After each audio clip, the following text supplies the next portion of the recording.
సారే ఇవాళ పెద్ద కుర్చీలు ఉన్నాడు. ఏం కావాలన్నా అందరు పిలిచి, నేను పెద్ద కుర్చీలు ఉన్నా సార్ వాళ్ళందరూ మన కొడంగల్ మీద దయ తెలిస్తేనే ఇవాళ 5,000 కోట్ల రూపాయలు అక్కడ వరుసగా మనం అభివృద్ధి శిలాపలకాలు వేసుకున్నాం. ఇవాళ 3,000 జీవో ఇచ్చిండి. ఇంకా మనం నీళ్లు పెరిగి ఇదవుతుంది. దాదాపుగా 4,000 కోట్ల రూపాయలతోని కృష్ణా జలాలు మనం తెచ్చుకోనికే ఉత్తమ్ కుమార్ రెడ్డి గారు ఈరోజు మనకు సంపూర్ణంగా సహకరించారు. దాదాపుగా 500 కోట్ల రూపాయలతోని కోమటిరెడ్డి వెంకటరెడ్డి గారు మనకు అన్ని రోడ్లు ఇచ్చిండ్రు. సారు దామోదర్ సారు మనకు medical college, veterinary college, nursing college, అన్ని కాలేజీలను ఇవాళ మనకి ఇచ్చారు. ఇంజనీరింగ్ కాలేజు మనకు బడే చక్కగా లేకుండే. మన ప్రాంతంలో పిల్లలు చదువుకోవాలంటే ఏడికేడుకో పోయే పని ఉండే.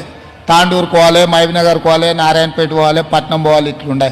ఇవాళ అన్నీ కలిసి ఇంజనీరింగ్ కాలేజు, మెడికల్ కాలేజు, మహిళా డిగ్రీ కాలేజు, అన్ని కాలేజు, జూనియర్ కాలేజీలు అన్నీ ఎన్ని కావాలనో అన్ని, వెటర్నరీ కాలేజ్, అన్ని కాలేజీలు ఇవాళ చదువుకోనికే రాష్ట్రం నుంచి నలుమూలల మనం గతంలో చదువుకోవాలంటే రాష్ట్రం అంతా తిరగాల్సి వచ్చేది.